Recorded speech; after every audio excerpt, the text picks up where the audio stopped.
Namaskar,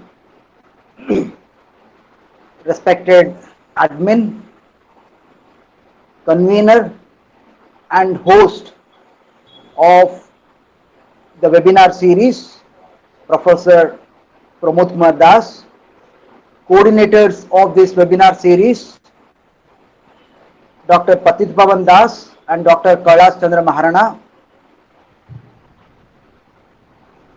recording in charge and the moderator of today's event, Devasis Sadangi, speaker of today's event, Professor Dr. Mohin Mohammed, and dear participants. As you all know, that Philosophy Family is organizing a 12 days webinar series on Western philosophy starting from today, that is the 7th of September 2020, and it will continue till the 18th of September 2020. As you all know that we had a successful webinar series on Indian philosophy, and after that we had even a 3 days webinar series on Greek philosophy. During the webinar series on Greek philosophy, Professor Mohin Mohammed gave 3 lectures, one on the pre-Socratic philosophy, the second on the Socratic philosophy, and the last one on the post-Socratic philosophy. The time was short, he could not complete the entire the speech that he had planned to deliver. So today he is given one more chance to complete whatever is left in the ancient Greek period and make a historical development of the Greek philosophy till the beginning of the modern Western philosophy.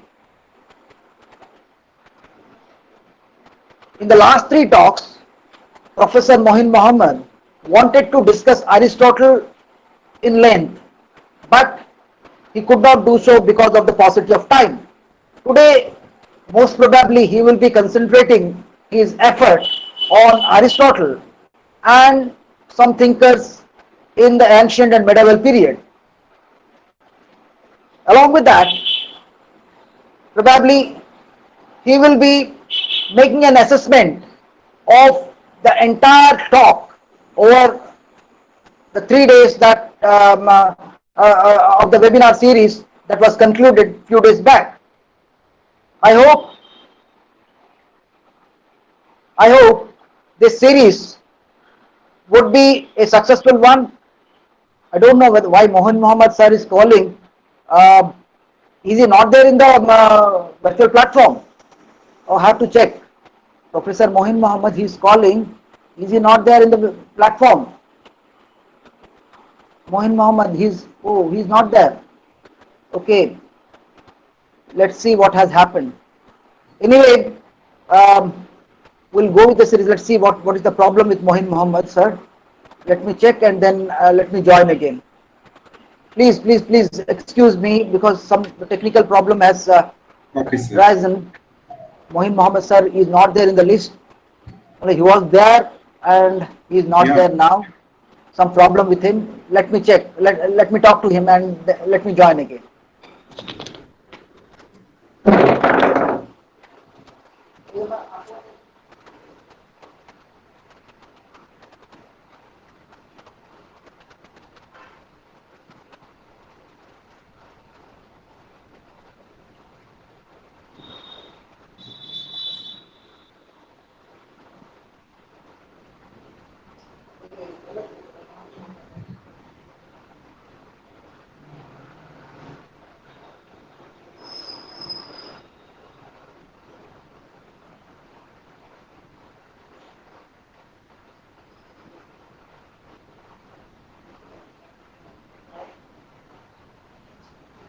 98611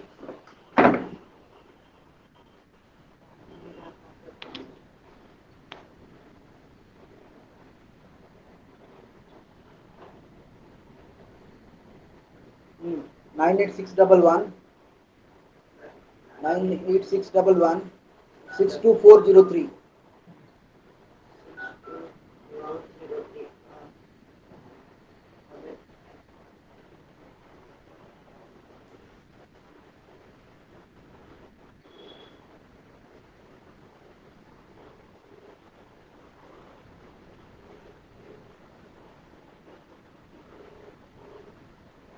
He has joined now. Now he has joined.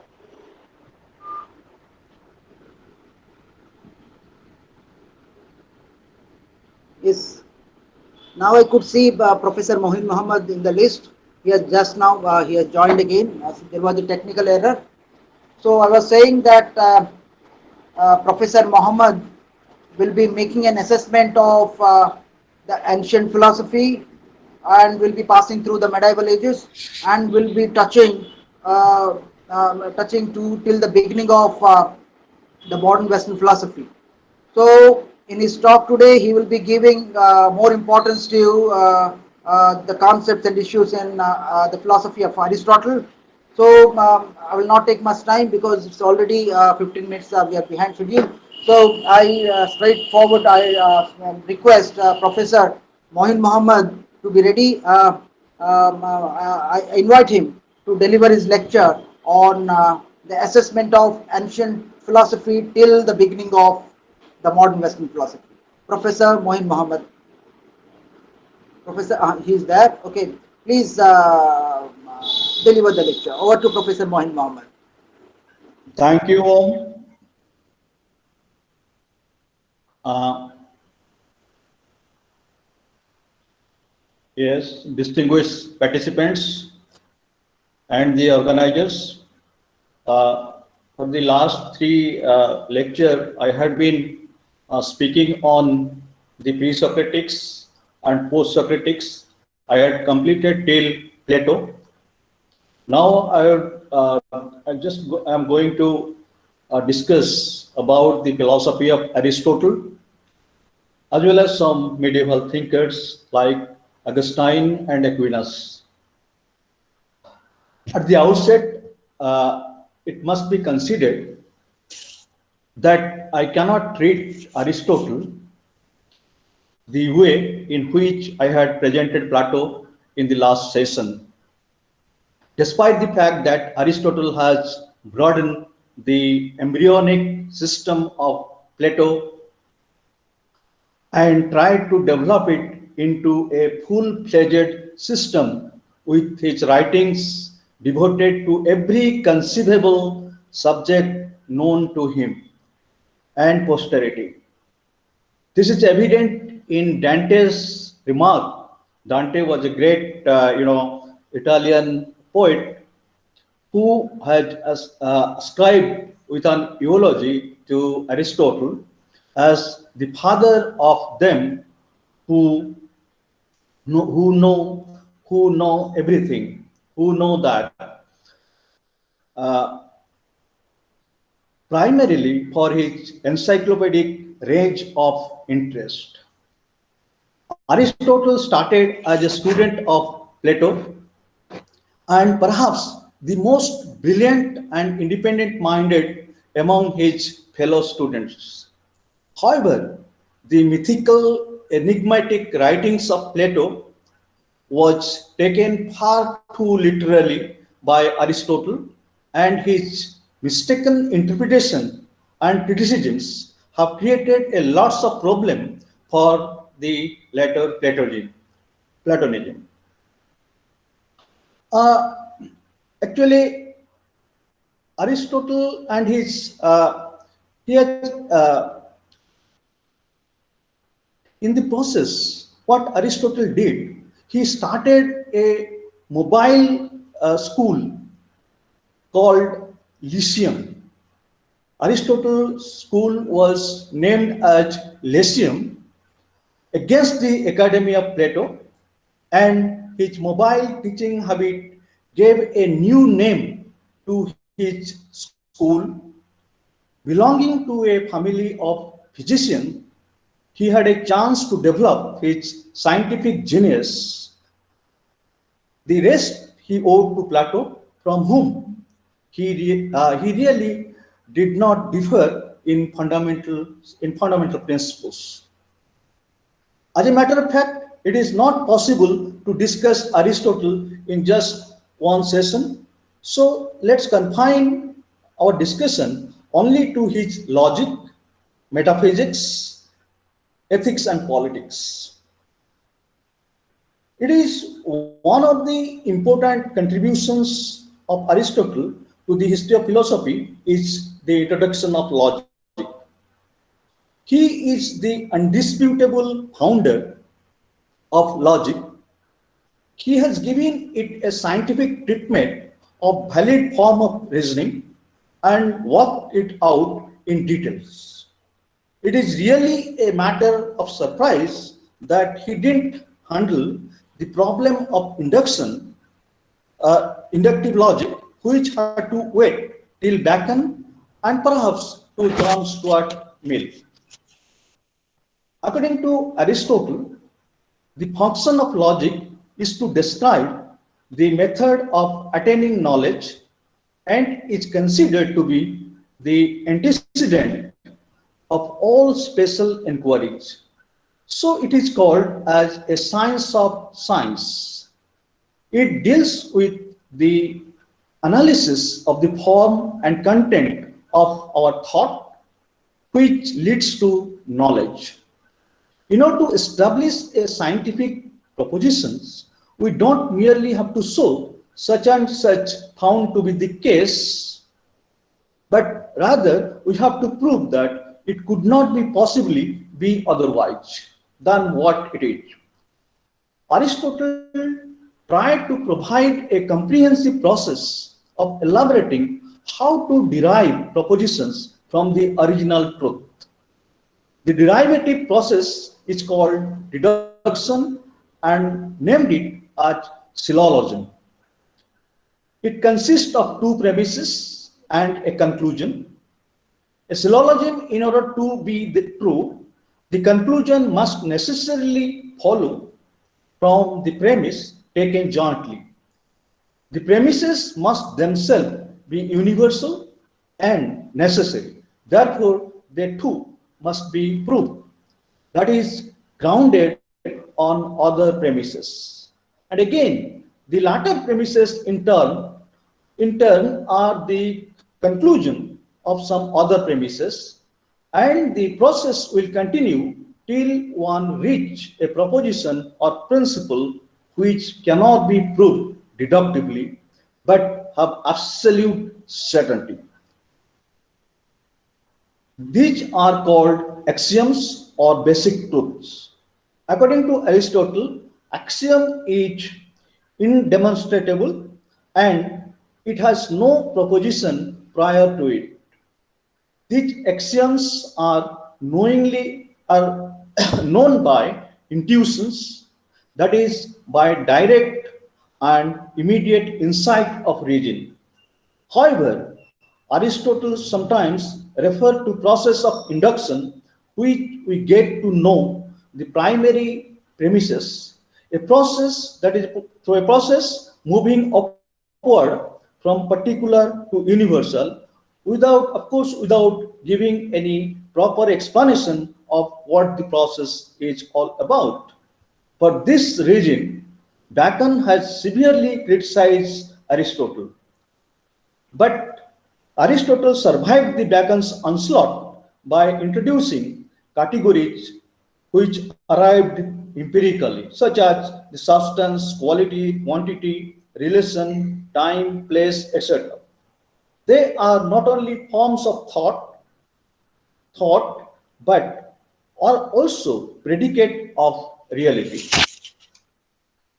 This is again, it appears that syllogistic argument had gone dogmatic character, have led to dogmatic character to Aristotelianism, which became the ideal of scholastic philosophy in the Middle Ages. However, his doctrine of syllogism and predicables are treated as gateway to all the subjects.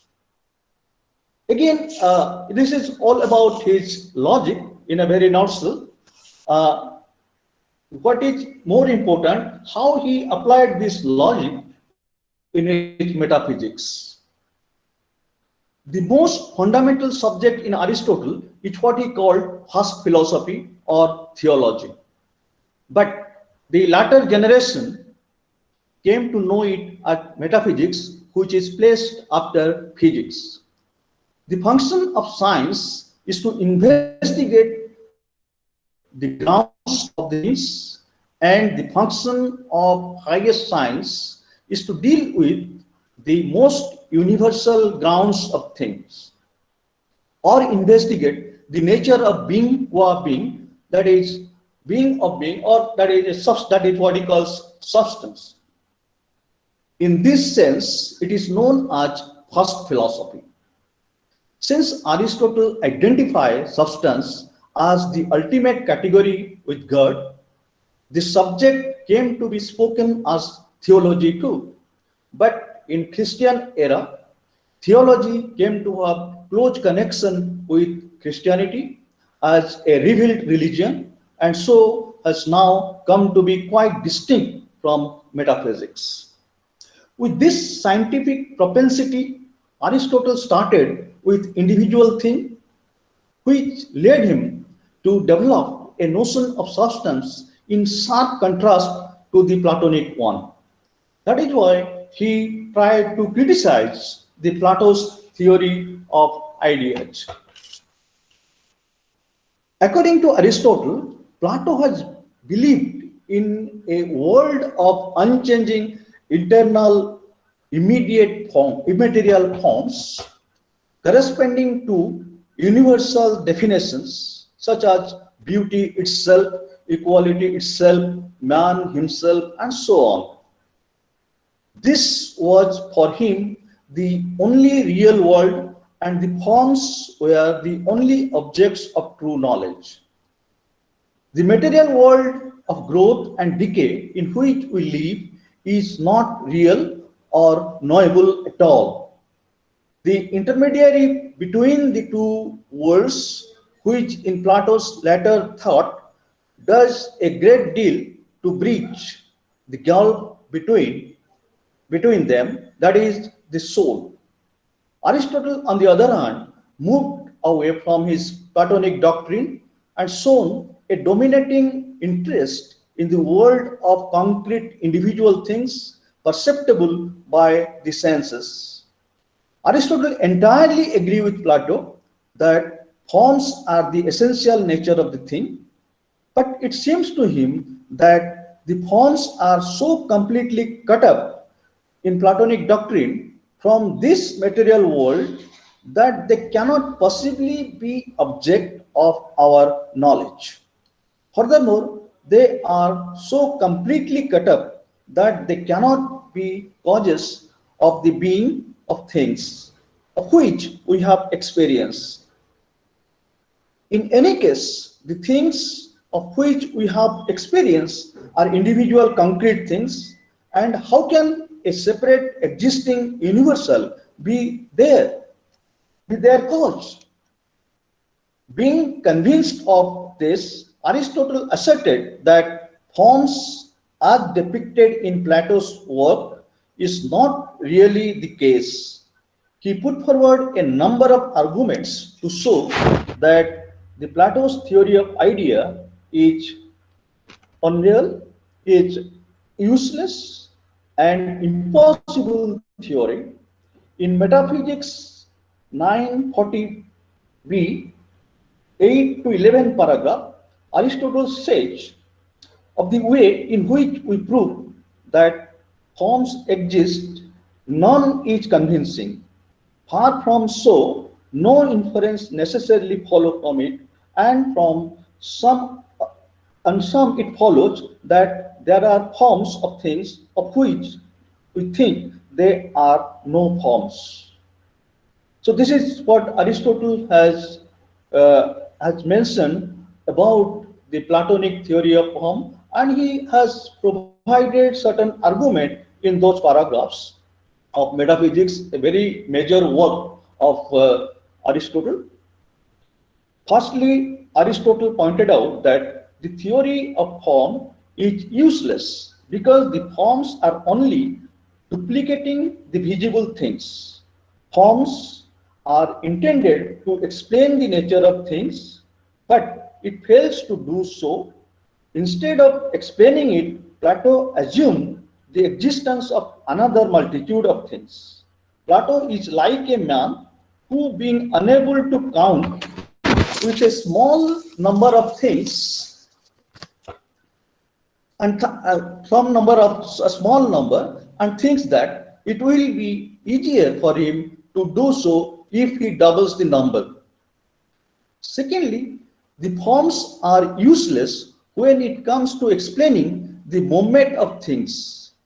Even if a thing exists of a form, because of a thing exists because of a form, how does form explain the movement of things and for their coming into being and passing away? The form are motionless, and the objects of this world are the copies of the form. Then, should the object of this world are motionless too?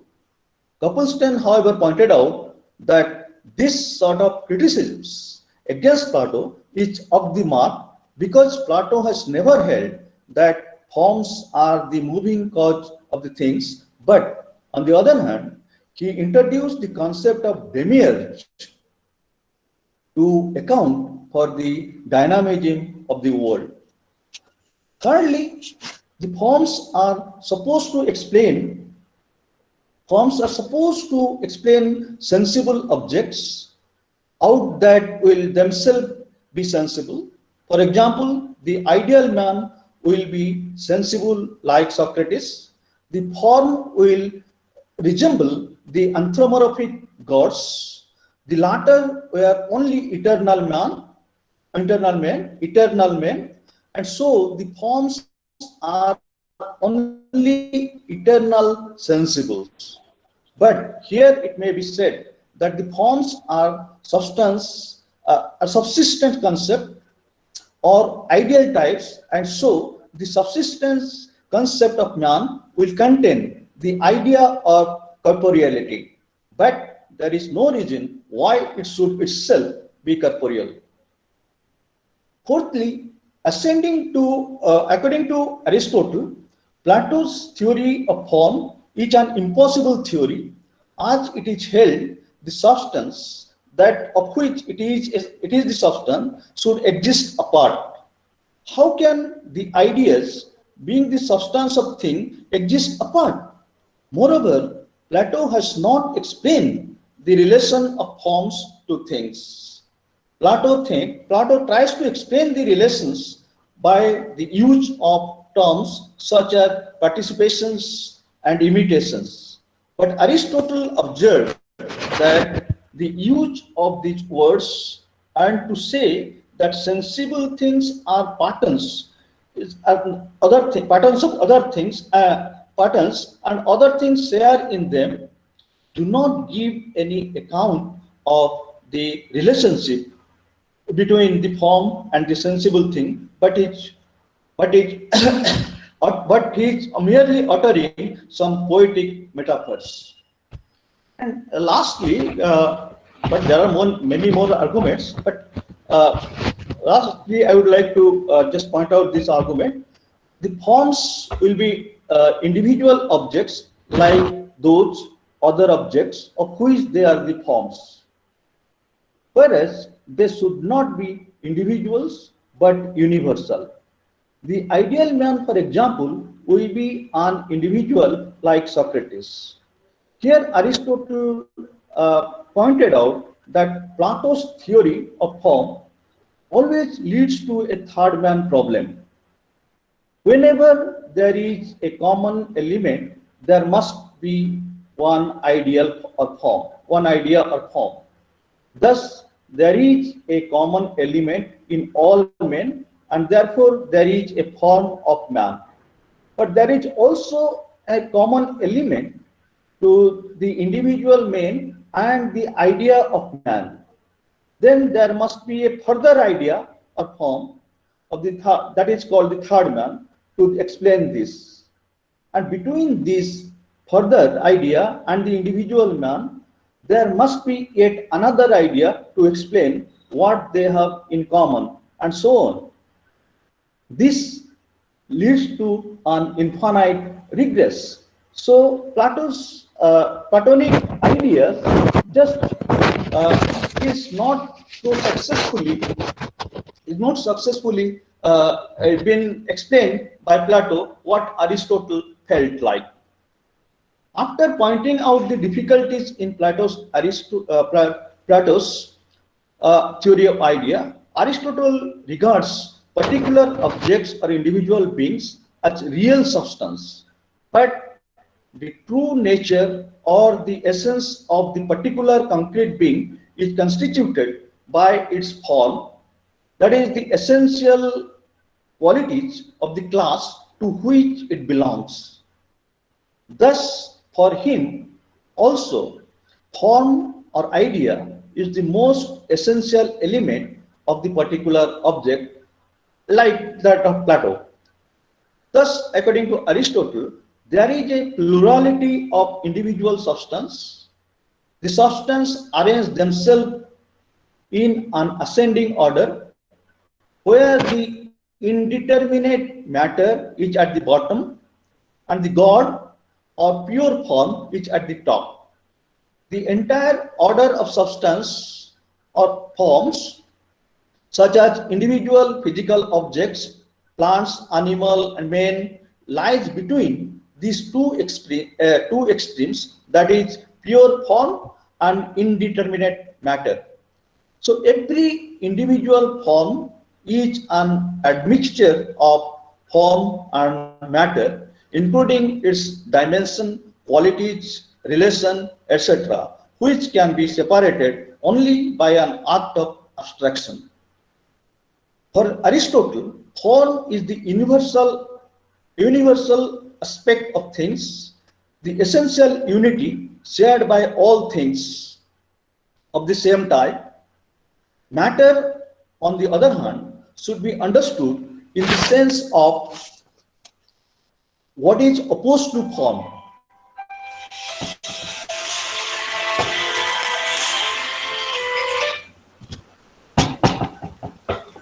So matter in Aristotelian sense is to be understood what is opposite to form, but not in the sense of mind as the modern philosopher used it. It confers individuality and uniqueness. So matter is the principle of individuation. For example, a marble statue. Here the matter is the marble of which the statue is made, and the shape put into it is the form. So there are different statues of marble. So marble is the principle of individuation. Form only add qualities to it. For Aristotle, form and matter are inseparable aspects of individual thing. They can only be distinguished by a process of mental analysis, not by mind in reality. Actually, form and content, they are the two indispensable feature element of the particular thing, and they cannot be separate. We cannot separate them, form and matter, in a thing in reality, but rather we can separate them only by the exercise, only by the help of mind. There are not two things which are compounded mechanically or chemically to make a complete thing. There cannot be any form without matter except pure form, that is God, and there cannot be any matter without form except the first matter, that is the first matter, the indeterminate matter.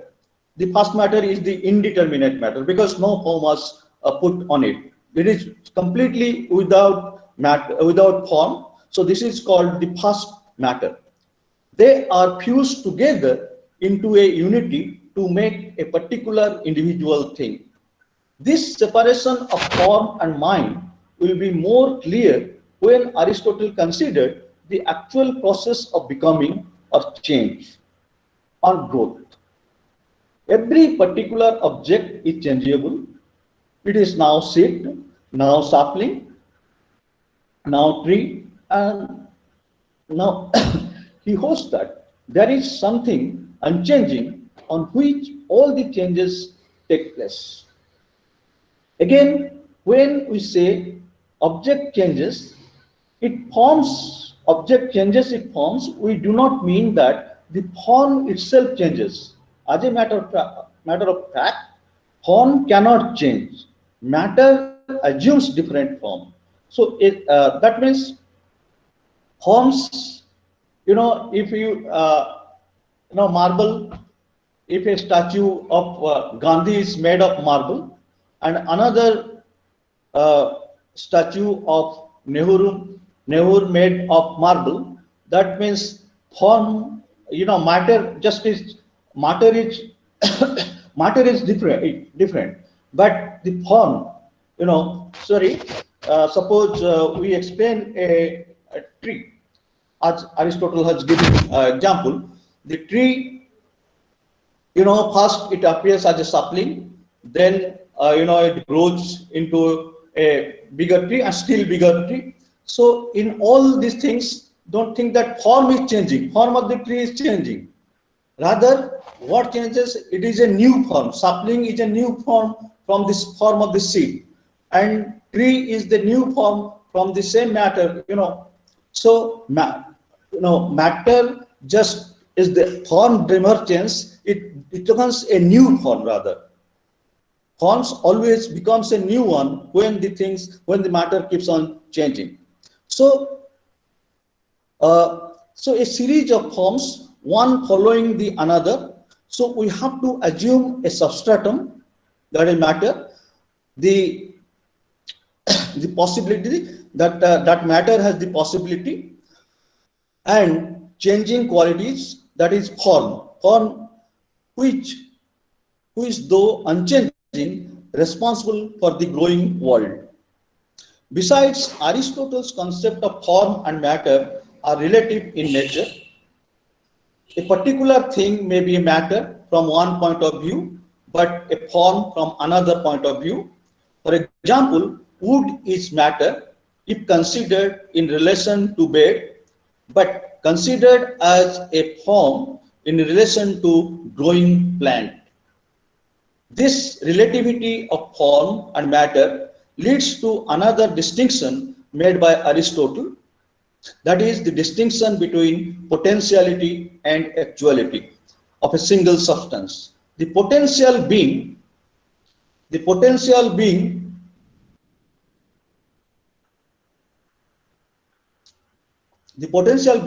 the earlier state, and the actuality is the latter stage of the development of a substance. Like the acorn to the oak, material of the building to the complete building, the potential is something lying latent in the thing. The actuality is the complete thing. So in the ascending series of form, ascending series from matter to form, potentiality to activity, that the progressive realization of the superiority of form over the matter. So form in the progressive manner, in the progressing process, form has got some superiority over the matter. Thus, Aristotle calls matter the principle of potentiality and form the principle of actuality or reality. Only the past matter, which we can only think of but doesn't exist as such, is mere potentiality. Every form, like Platonic idea, is eternal, fixed, objective, and abiding. But instead of being outside of the matter, it is in the matter, it is within the matter. Form and matter coexisted always in a thing. Form realizes itself in the thing. It causes the thing to move and an to realize an end or purpose of this object. As the physical world is in a state of becoming, Aristotle's notion of causation carries a greater significance. According to Aristotle, there are four types of cause, as we know.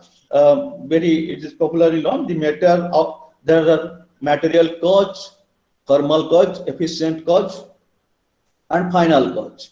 The matter out of which a thing is made, it is material cause, and the shape and the form that is given to that matter is called the formal cause, but the agency which put the form on matter is called efficient cause. Lastly, there is a final cause which brings out the purpose why the individual thing has come into being. Though his followers on latter ages overemphasized the final cause and stood in the way of scientific development, a emphasis was given on this final cause during this Middle Ages. But from the philosophic point of view, as bringing out the teleological aspect of things have their own legitimate place in the scheme of things and brings out the true relationship between the idealism of Plato and Aristotle. Besides metaphysics, Aristotle's ethics emerged as a response to Socratic question that what constitutes the highest good. All human action has some end in view, and this end may be a means to higher end. This still has a higher end, and so on. But finally, we must reach a supreme end or purpose, or ultimate purpose or good, for the sake of which every other good is to be sought. Thus, the highest good for man is the complete or habitual exercise of the function which make him a person. This is what called by Aristotle as eudaimonia, means happiness as contrast to hedonic pleasure. Pleasure accompanied virtuous activities as a secondary effect and thus included in highest good, but not identical with it.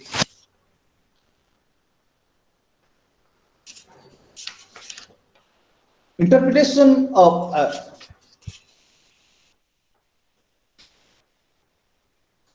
just a minute.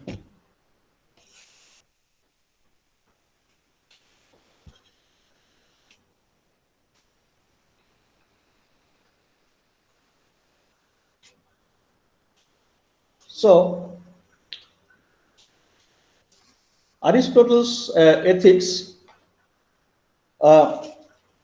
that actually is just an, I am just making it sir, that is just a Aristotle ethics is just not in conformity with the Socratic's view that knowledge is virtue. So Aristotle, what Aristotle is saying that knowledge is there, but we should must act and possess those knowledge. According to Aristotle, a virtuous soul is well-ordered soul in which a right relation exists between reason, feeling, and desire. The perfect action of reason constitute intellectual efficiency or Dionysic virtue, the virtue of wisdom. The perfect action of emotional and impulsive function of the soul is called moral virtue. That is temperance, courage, liberality, etc. It consists in a rational attitude towards bodily appetites, towards fear, anger, danger, desires, for economic goods, desire for economic goods, fame, and so on. This attitude consists in a striking mean between extreme and deficiency. For example, courage is a mean between cool hardlines and cowardice. This principle of mean is not universal in its applicability. The mean is not same for all individual and under all circumstances. So it is relative to ourselves and determined by reason. But it is not a matter of subjective opinion or arbitrary choice. The virtuous man is the standard and the measure of things. In just this, I think this possibility has led to legitimize applied philosophy. This is Aristotle ethics has given a possibility of the emergence of applied philosophy, because here the standards of morality can be applied it to the situation depending on how you assess the situation. It's not so. It is at the same time he gave a cautionary note, a caveat that it is not a subjective opinion. It is not a subjective opinion or arbitrary choice. The virtuous man is the standard and measure of things. So a virtuous man have a complete knowledge of the standards and how he applies with his modesty and wisdom. That will really determine the application of the moral standards. Thus, the highest good for man is self-realization. A man realizes his true self when he loves or gratifies the supreme part of his being, that is the rational part. This is possible when he is moved by a motive of nobleness and when he promotes the interest of the others and serves his country. If needed, he would die for justice, for them and for justice. And justice is a virtue implying a relation to others, whether he be a ruler or simply a fellow citizens. It is taken in two senses, lawfulness and fairness. Law is made for the interest of the community as a whole. All the virtues are included in justice. The difference between virtue and justice lies in the varying context in which they are considered. That if it is considered in relation to other, it is justice, and if it is considered as a state of character, it is virtue. The highest happiness is a speculative activity which takes the form of contemplation. It is the most pleasant and most self-sufficient and most intrinsically worthwhile way of life. Man will enjoy such a life in the virtue of humanity, but in virtue of some divine element in him. A moral society is necessary to foster moral action. Laws are also required to teach us duties of life.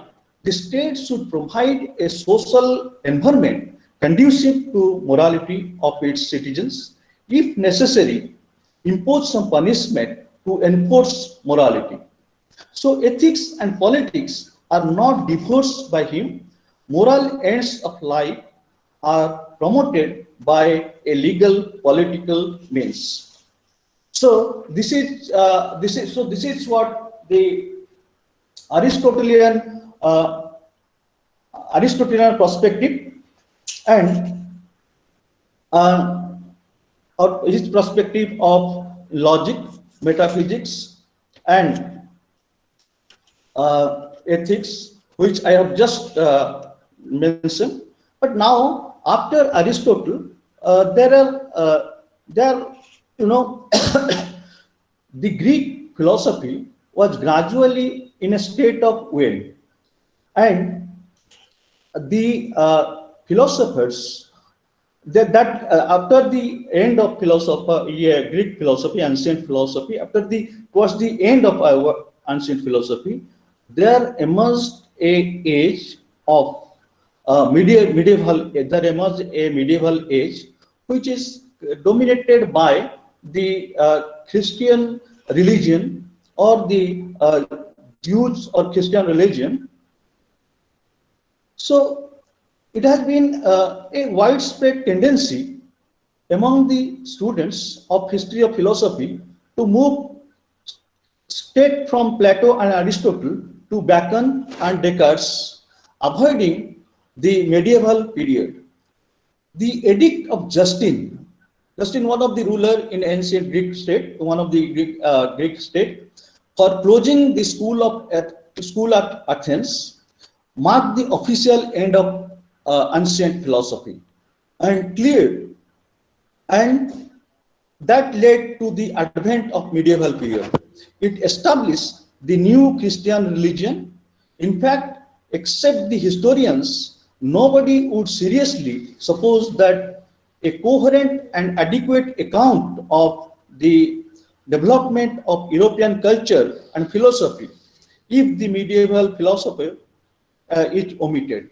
Without, the historians remark that without considering the medieval philosophy, the entire history of philosophy and culture of West is just incomplete.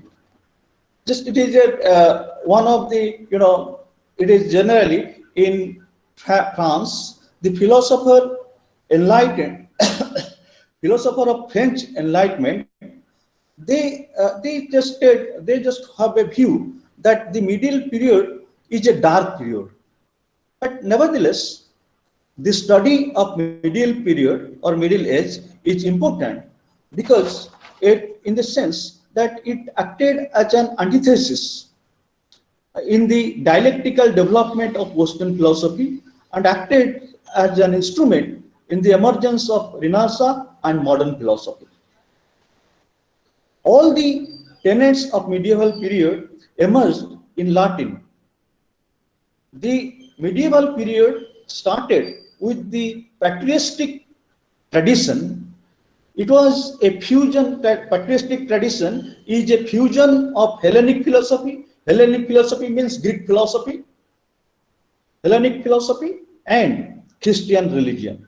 It was much richer than philosophy, because it not only includes philosophy but religion. Augustine was the chief representative of this tradition. Before patristic philosophy, there were other two kinds of philosophy we come across in the medieval period. They are very much prevalent there in that time. They are Gnosticism and the apologisticism. The adherents of Gnosticism sought to rationalize the Christian religion.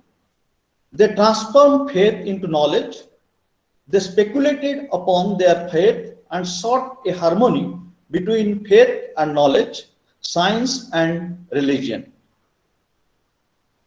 The apologetic shared with Gnostics their general objective of rendering the new religion intelligible.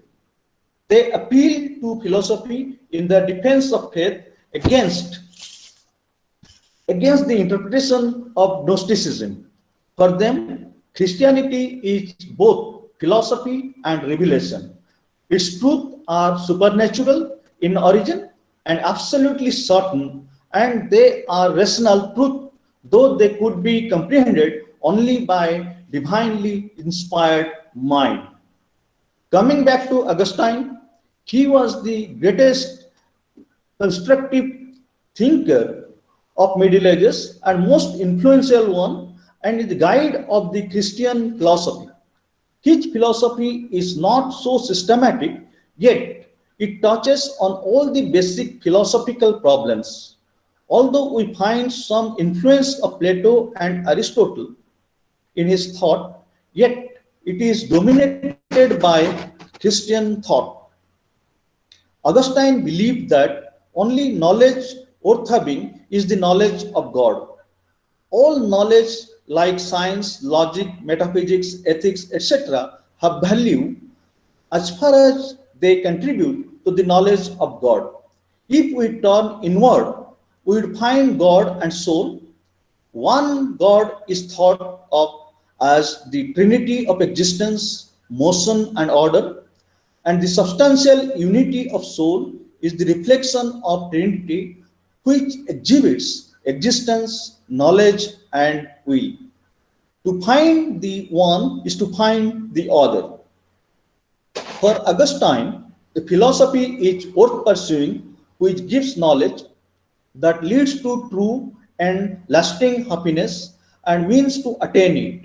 He asserted that philosophizing is a search for wisdom, and true wisdom is to be found only in the knowledge and possession of God. One can grow in wisdom only by the grace of God, and the real happiness can be fully attained in the vision of God. Philosophy as a search would be left behind only when search is fully attained. Augustine did not make any distinction between philosophy and theology. In regard to Christian faith, Augustine holds that faith precedes,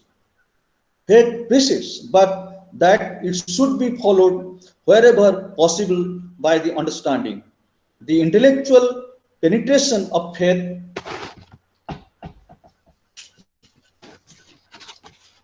and its implication is theological activity.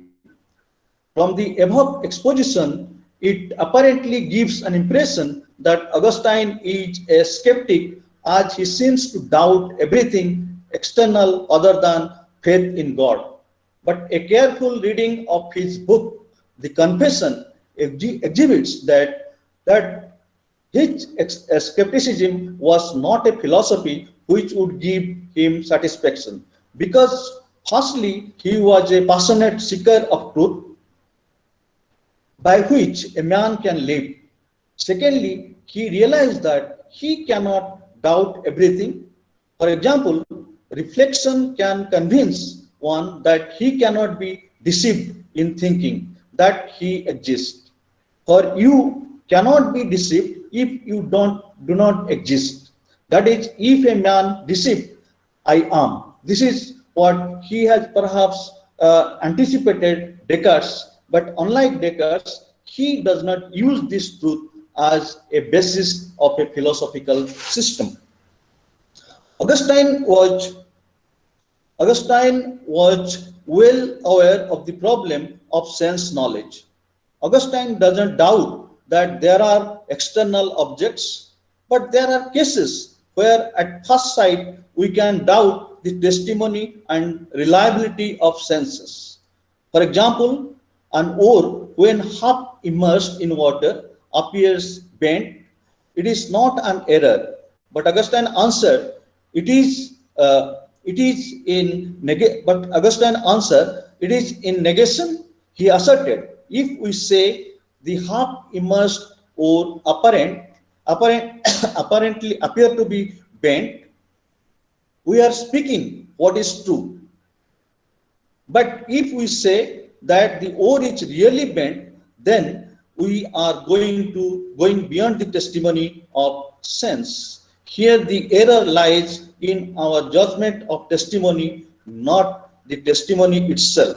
Sight shows us how the oar appears in certain circumstances, but it doesn't tell us what the oar is in itself, apart from its appearance in certain circumstances. So sight cannot tell lie.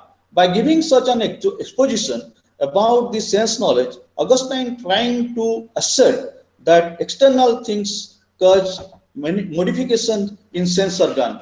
Thus, the corporeal cannot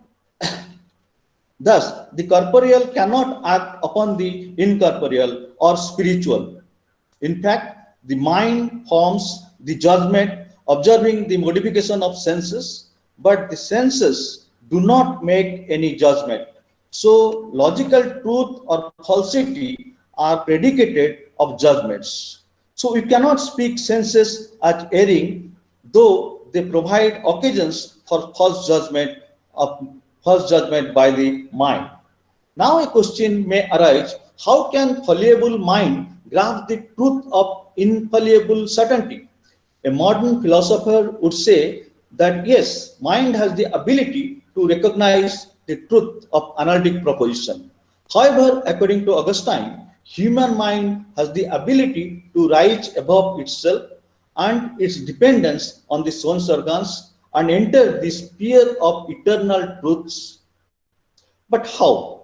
How can one enter into the sphere of eternal truths? Here, for sometimes, he was tempted by Plato's theory or myth of reminiscence, where mind recalls what it saw in previous life. But later, Augustine rejected this view as he did not believe in the previous life. Instead, he introduces his own theory of divine illumination, which enables us not only to see eternal truth, but also to judge of things in relation to the eternal truths or ideas. But again, Augustine seems to have borrowed this idea of light and illumination from Plato's myth of cave, where man turns from the darkness to the light, or sphere of eternal light, or the sphere of eternal truth and spiritual reality. He turns towards the light and is illuminated. Here in Augustine, we find an application of Plato's idea of illumination to the Christian belief, in the light of which enlightens every man who comes into this world. But Augustine has not given any clear-cut account of the precise nature and function of this divine illumination as he thought it to be. So after Augustine, there emerged another important medieval philosopher, Thomas Aquinas, who actually tried, who actually he didn't accept the complete, explanation of religion by this kind of spirit, by this kind of, kind of wild imagination or something like that. But he has tried to bring rational method. He has tried to bring some rational methods to prove the theology, or prove the religious truth by. Of course, he has taken the help of revelation, but he has tried as much as possible by making use of Aristotelian concepts, Aristotelian doctrines. He tried that the notion of God or notion of divinity could be equally understood rationally. The most primary objective of Saint Aquinas is to demonstrate the rationality of the universe as a revelation of God. Here one can see a wonderful blend of Augustinian metaphysics and Aristotelian method. According to Thomas, in philosophy following Aristotle, we move from fact to God, and in theology, from God to facts. So he brought a clear-cut distinction between faith and reason. Dogmas like Trinity, Incarnation, Original Sin, the sacrament, etc., are not objects of philosophy but matter of faith. They are beyond reason but not contrary to reason. We cannot prove them nor dispute them, but we can at least dispute the objection to them. No necessary proof can be provided to the doctrine that the world is created in time. It is a matter of revelation, but there is nothing unreasonable in it. Only their plausibility is to be made clear. Faith for Aquinas is a matter of will. The will commands acceptance coming from without. Following Aristotle, Aquinas accepted that genuine knowledge is conceptual knowledge. Concepts have their sources in the sense perception. The soul has different functions such as faculty of sensation, faculty of active intellect, faculty of potential intellect, and all of them have different functions. Through sensation, the soul receives copies or forms of the particular sensible object. The potential intellect receives them without any corporeal element. This is done by active intellect, which fashions sensible copies into the intelligible copy, which later assimilated by soul in conformity to its nature. These intelligible copies contains only the essential qualities. Thus, Thomas made use of both sensational and conceptual aspect. The Thomas makes the use of both sensational and conceptual aspects of our knowledge, the particular and the universal. Knowledge is implication in mind and is made explicit when the mind is aroused into action by sensation.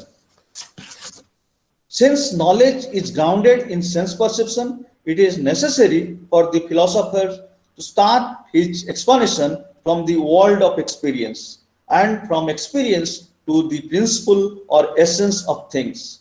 Such a science is called metaphysics. So there can be science when there are universal and only where there are particulars with common qualities. Since every spiritual being is a species of its own, there can be no universal notion of spiritual being and no genuine knowledge of them. Thus, following Aristotle, Thomas holds that nature is a union of form and matter. Nature, a substance of a corporeal being, consists of forms and matter. By substance, he means that through a thing is what it is.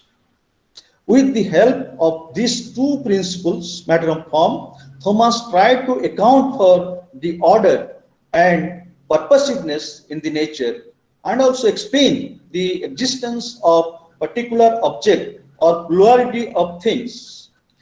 Again, he holds that matter is the principle of individuation. The diversity of individuals of the same species depends on difference of the bodily constitution or a definite quantity of matter together with all the accidental and peculiar to this particular quantum of matter and makes an object what it is. In case of man, it is because of the soul is connected with the organic body that he is this particular man. Besides, the forms which inhere in matter can exist by themselves, which do not need matter in order to be real. They are called subsistent form.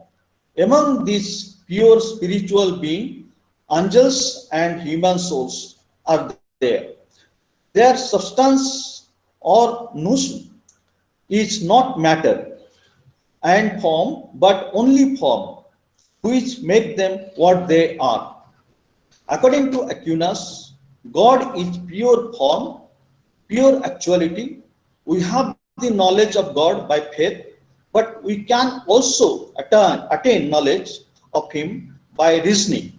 Though such knowledge is indirect and mediate knowledge, or indirect or mediate knowledge, in all our reasoning, we pass from known to unknown, from effect to cause. We can infer His existence from His creation and we can prove it by posterior methods. Thomas rejects the ontological argument of Anselm and makes use of the proof employed by Aristotle. St. Augustine and Al-Farabi, an Arabic philosophers, and Aristotle are taken jointly by Aristotle, by Aquinas, to give certain proofs about the God from the known things to the unknown things, that is from things of the world to the existence of God. This is also forms of a reasoning. Each argument, as we know, that from the cause of the moment to the first cause, it says that everything moves and it doesn't move unless someone make it to move. So in process, another mover is required. So this process will go on until you accept a first mover. Secondly, from contingent to necessary being. Everything in this world is contingent. In every sensible things, it's contingent. It depends on something. So from this, it requires that world, which is such a bigger thing, it cannot be made by any finite being. So this maker of this huge world must be someone who is God, who is the highest being. This is argument he has drawn from the Arabian philosopher, Muslim philosopher, that is Al-Farabi. And from degree of perfection, it is from Augustine, he has borrowed it, that everything strive for perfection. So everything tries to for perfection, and there is a degree of perfection, some more or less. But how can you explain more or less unless you assume a highest thing, itself, a most perfect being, and this most perfect being is called God. This type of argument he has borrowed it from from Augustine. And again, he has also borrowed an idea from the purpose of each individual thing. Every individual thing has a purpose or aim to achieve. So there are, things. World is such a bigger thing that it cannot be a purpose of any finite being. It must be the purpose of something who is infinite, and this infinite being is taken as the supreme being, that is God. Thus, God is the first and final and purposive cause of the universe. He is pure actuality. If he were mere potential being, then something else would have been required to actualize it, and he would not be the first cause. Then God created this world out of nothing. If he created out of matter, then he would not have been pure form, and matter would have been to emanate from him. Then he cannot, his pure form, the character of being pure would be lost. So philosophically, not possible to demonstrate that the world has beginning in time. No more that it is not. But we cannot, neither we can prove that it has a beginning in time, nor we can disprove that it has a beginning in time. But we depend on revelation to believe. So both of the things, that it is beginning in time and it is not beginning in time, both are possible. So it is by revelation, he says that we have to believe that he had the God has created the world in a particular moment of time, because time is created along with the world. Okay, it is not something separate from the God. In this way, he has tried to rationalize the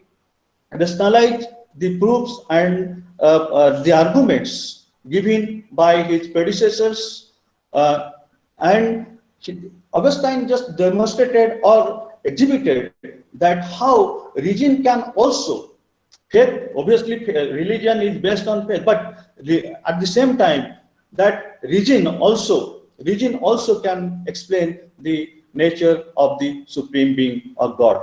So this is how there are so many other philosophy in between. There are Sufism, Islam, Sufism, Judaism, and There are other thinkers like Occam and others. But gradually, what happens in the process, the medieval philosophy started degenerating, and the church dominated on every aspect of life. So this gave rise to a kind of revolution which giving birth to Renaissance, and finally the emergence of modern philosophy at the with the started with the Bacon, and will be next sessions would start with the Bacon's philosophy. This is how I have tried to summarize. This cannot be possible to summarize all the to speak in this such a short span of time. All the things I have not done. I feel that I have not justice. I have done justice to this medieval period, but and post-Aristotelian, post-Neoplatonic philosophy. But this is how one has to wind it up till the emergence of Renaissance and modern philosophy. Thank you very much for the patient hearing and all the. Okay, it is over to Om. Thank you, sir, for your lecture on Aristotle at length and on Saint Aquinas and Saint Augustine. Well, there are still more areas. Well, you have accepted that it is a very lengthy area, and we all know that it's a big area. You cannot cover so many thinkers in a short time within 1.5 hours. So the best possible thing that the best that you can do, that you have tried on your part. You have touched Aristotle, Saint Anselm, Saint Aquinas, and Saint Augustine. It is all open for discussion and all the things. People know you and they can contact you for any clarifications and doubts. Yes, and on the discussion of the thinkers. So since the time doesn't permit to discuss all the thinkers, we may be excused. Now I request Debasis Sadangi to carry on the question and answer session. Please check the questions in the chat box and put those questions before the speaker. Thank you very much, sir, and good evening to all. Namaskar, sir. So, first question is from Prabhat Nalini Devi. Prabhat Nalini Devi, are you here? You can unmute yourself and can ask your question. Prabhat Nalini Devi. Hello. Are you here? Hello. Prabhat Nalini Devi, you can unmute yourself and ask your question.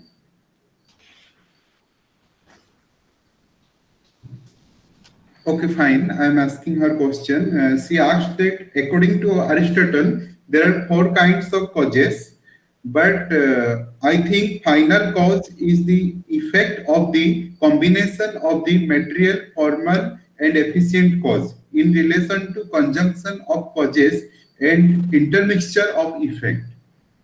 She wants a clarification. Well, philosophically, it is very important, but when you explain something scientifically, okay, you have to explain it. What is its matter? What is its underlying so what is what form? What is its form? And who and what is the agency that how the intelligence of the agent is responsible to give a shape to this the effect. So all these causes, the material and formal and the efficient cause, they are highly essential from a scientific point of view, because I know thus Aristotle has a propensity towards science. So because that is why he has put more emphasis on the empirical state of things. So yes, philosophically, it is final cause is important because it gives you a teleological aspects of the analysis. So which is more which has got a special place in philosophy. So philosophically, it is important, the final cause, but all these three causes, that material and the instrumental cause, the efficient cause, or the formal cause, they are important for the explanation of the thing in a scientific way. Okay. Her second question is revelation on reality scientific? Yes, revelation is scientific, not scientific, actually it is reasonable, okay? Because revelation is done, what Aquinas actually is trying to say, that there are certain things which cannot be known by philosophy, okay? Nor we can disprove them by reason, okay? But at least we can, what we can do, we can, you can just respond to their objections, that we can respond to their objection, or we can answer their objections. So in this way, those things which cannot be proved rationally or directly, or which cannot be demonstrated, they are to believe indirectly, and by through a reason. They are not unreasonable. Revelation is not unreasonable. So this is an indirect way of knowing the divine things. Okay, sir. Next question is from K. of Narayan Rao, sir. Why did Aristotle call his metaphysical exposition as first philosophy? The function of science is to what science is to do. Science to examine the principle behind a thing. Okay, what is the being of being? What is the first thing? Okay, the indeterminate matter. Okay, and to reach the that's why it is the first philosophy. First, you know the being. Okay, a being of being. Being stands for various things. Being stands for various individual things, but we have to the form. Actually, being here, Aristotle means form, and the being of being qua being. That is why it is called the first philosophy, because it is the foundation of all kind of sciences. Okay, that is why it is called the first philosophy. Okay, and then the next question is, what can be said as the metaphysical problem of Aristotle? Metaphysical problem of Aristotle is to show, Plato has, propounded a world of ideas which exist by itself, completely cut up from the world of experience. So Aristotle Aristotle having a leaning towards or propensity towards science, he wanted to ground the form. He wanted to have a basis of the form in sense experience. How could he do it? This is the major problem of metaphysics for Aristotle. Okay. Then the next question is, in what ways Saint Augustine and Saint Aquinas are similar, and in what ways different?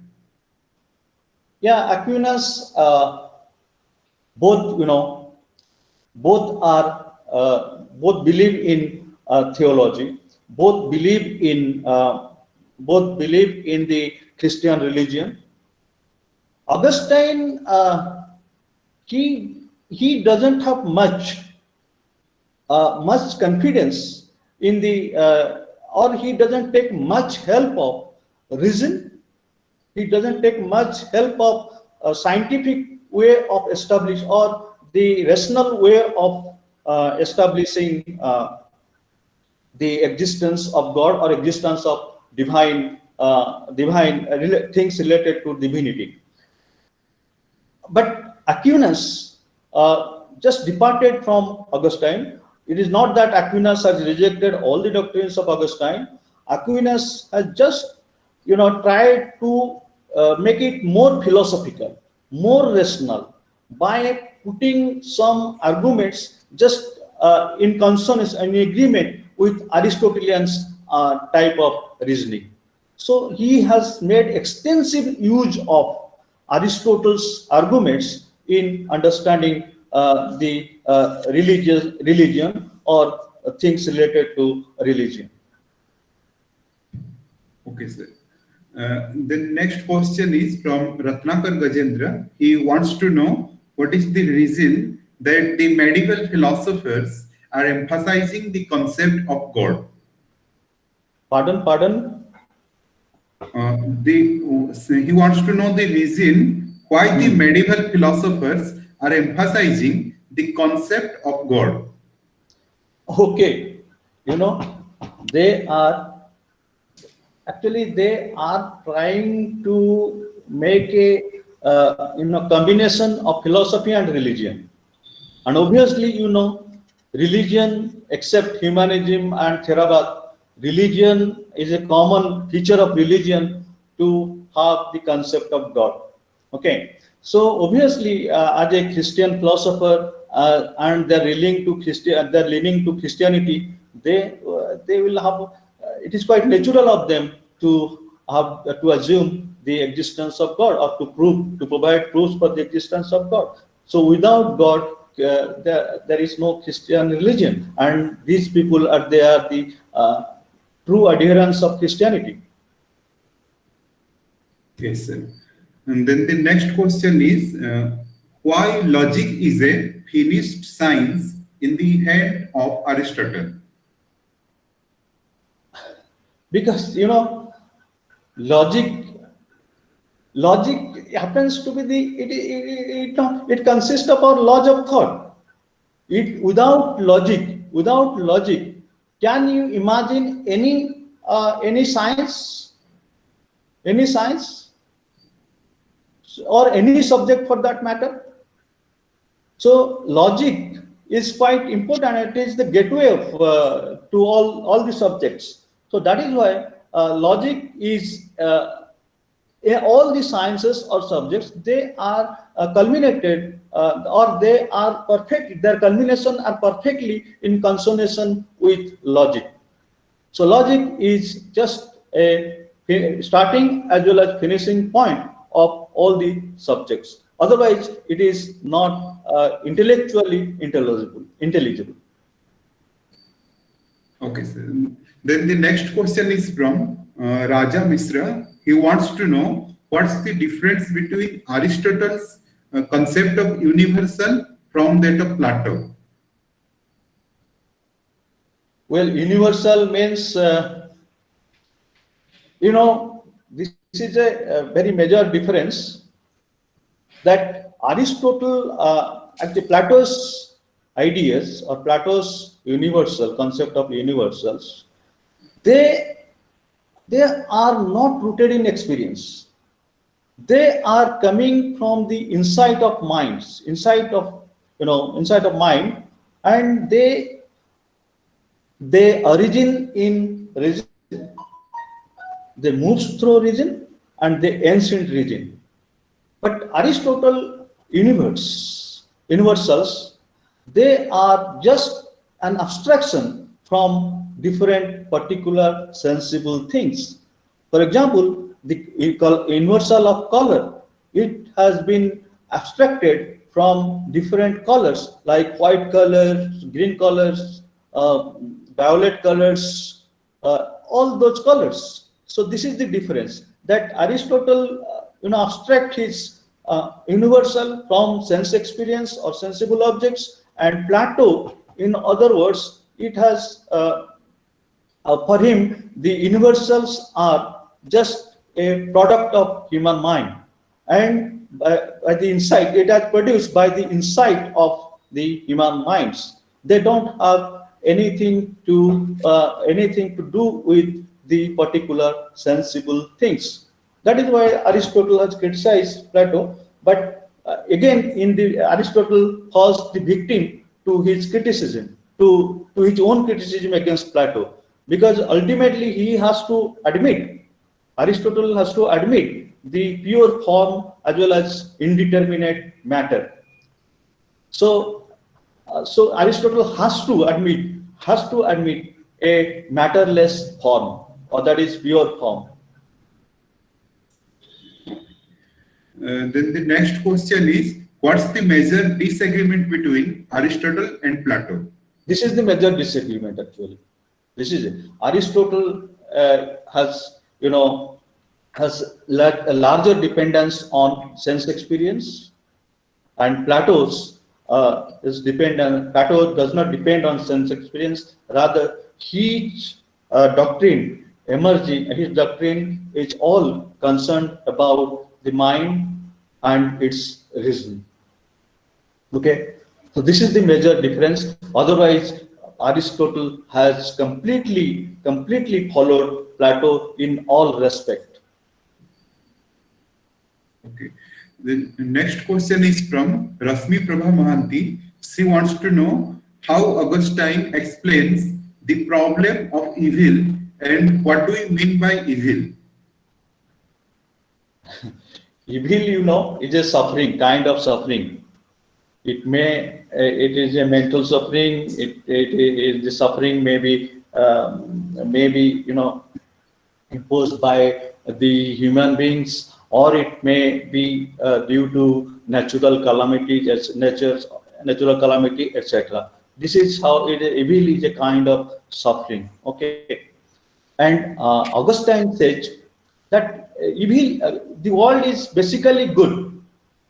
Okay, and when man does not, he has given man absolute liberty to choose what he is to do. So if he doesn't conform to the dictates of God, then ultimately he has to suffer and evils set in. And evils are there for a good purpose too, for Augustine, because evil actually, how can you think that you can become a good person without struggling against the evil? So life will be better. You will come out as a better person and a child of God if you fought through evil.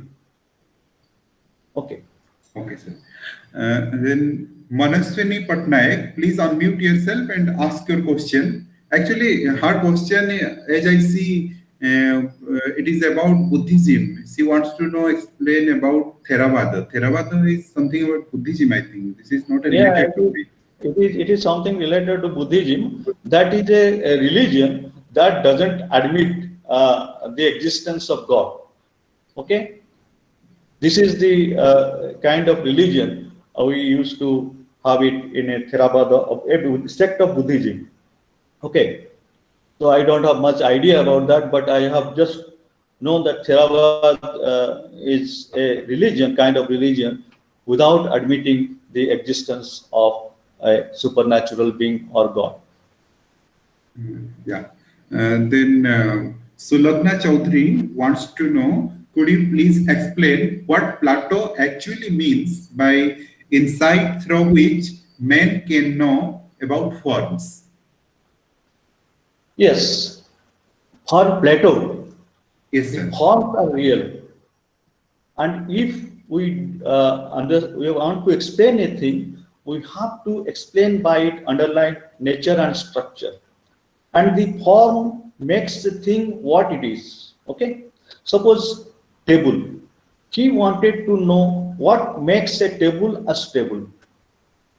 Okay, and for Plato, the form of the table, which may roughly be called the essence of the table, that the form, that is not essence is a very crude word, the form of the table, that constitute the underlying nature and structure which makes a table a stable. Okay, but how could you know this form? This is the problem for Plato. Plato, because he has rejected in his epistemology, as we are aware that in his epistemology, Plato has rejected sense perception altogether as a source of knowledge. Okay, so that is why. So where do the form come? They come from the mind, the reason. region resides in mind. It is a very indispensable part of mind. Okay, so mind has an insight. Okay, to just have a glimpse of, to have a glimpse of what a form is, and if the form confirms a object to it, then if the form of the table confirms to this object, then I will call it table. This is what Platonic line of thinking. But Aristotelian is a different, as I told. The Aristotelian line is that from different individual tables, I can abstract a form of table. This is how Plato wanted to understand his form by an insight, because mind, it is my insight. Insight means it is from mind. I can have the essence of a table, so that I can identify easily as of an object as table. Yes, sir. Then the next question is from Rasmi Prabha Mahanti. She wants to know why Aquinas makes a distinction between essence and existence. This is quite obvious, because he is a follower of Aristotle.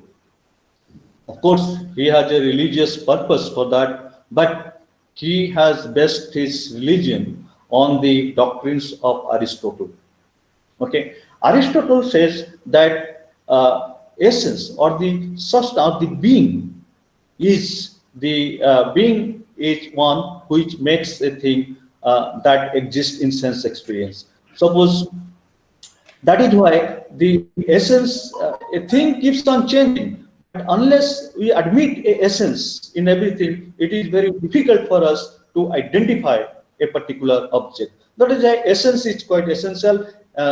Particular existed things, they may change, they may grow, they may decay, but the form remains as it is. The essence remains as it is. It can never change. It may assume a there are so many, of course, there are so many essences, but existence can only be explained through essence. This is Aristotle's words. Then she wants to know again, what do you mean by essence and existence? Just I told it here. Yeah. Then Priti Manjari Khuntia wants to know if there is not any change in forms, then what is the difference between form and new form? Form and new form. Yes, sir.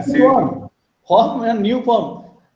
Suppose this is a form, form of seed, okay, and it changes. The same, tree, the form, it also takes another big tree, okay, so from seed to sapling to, same matter, okay. The same matter becomes a form of seed, it becomes a form of sapling, and becomes a form of tree. So here two matter is the same tree, but the form change. Form is not changing. Form is a new one, is a different one. Okay, new form means it's a different form, not a changing form. It's a different form. I think there are no questions in the chat box. Anyone wants to ask something, you can unmute yourself and ask. You can ask your question.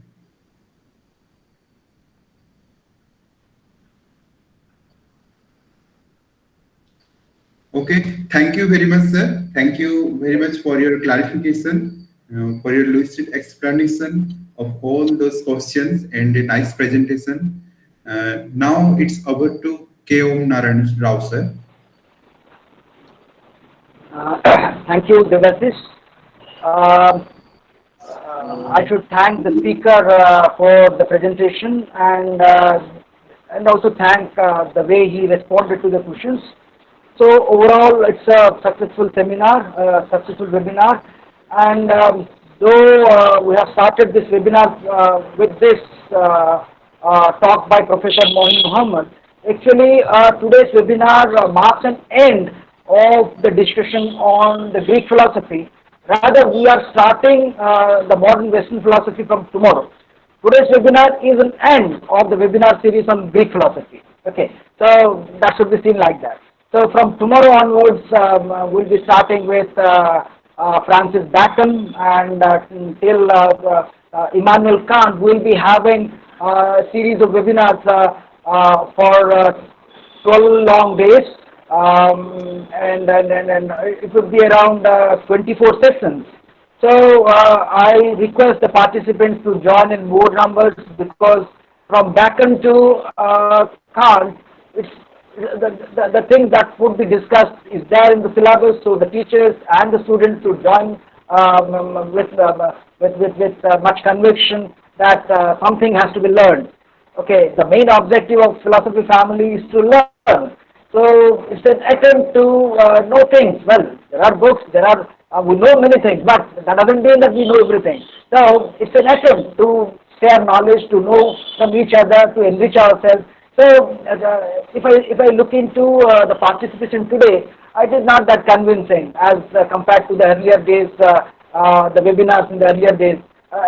More than 100 participants used to participate, but today I could see around 60 participants have participated. I request the members of the philosophy family to participate in more numbers, because from tomorrow onwards we are starting the modern Western philosophy in the real sense, and I hope, though today's lecture is a convincing one, from tomorrow, so there would be, I think, more of interest in all the teachers and the student friends, because much of the things would be discussed from the syllabus, the things that are there in the courses.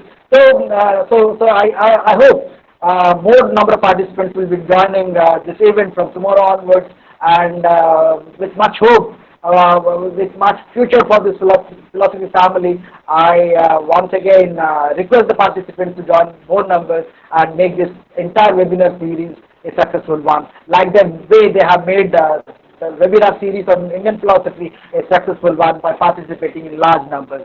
So with these words, I once again thank Professor Mohin Mohammed for speaking a total of 8 hours, taking back to 3 days during the webinar series on Greek philosophy, and the 2 hours today. So around 8 hours he has talked on the Greek philosophy. I thank him a lot for the effort that he has put into the philosophy family, for enriching all of us. I thank you, sir, for being so kind and giving a lot of time to enrich all those involved in this family. So I thanks once again, sir. Your contribution to the philosophy family is recorded. So I hope we will be in touch with you in future, so that we can get more and more from you. So once again, I announce that from tomorrow onwards we are having the webinar on modern Western philosophy in a real sense. Tomorrow we have the first session on Francis Bacon's methods and idolas. So Professor Kailash Chandra Das will be speaking to you in the first session on Bacon's idolas, and in the next session, the second session, I will be speaking on the inductive method of Bacon. So I wish people to join more numbers and make this event successful. Thank you everybody, participants, for making today's webinar a successful one. So I thank even the participants for being patient enough to get into the lecture and posing important questions to be taken on by the speaker. Thank you everybody. Now I declare this meeting end for the day, and I hope more number of people will join tomorrow. Thank you, thanks a lot. Over to Devasis to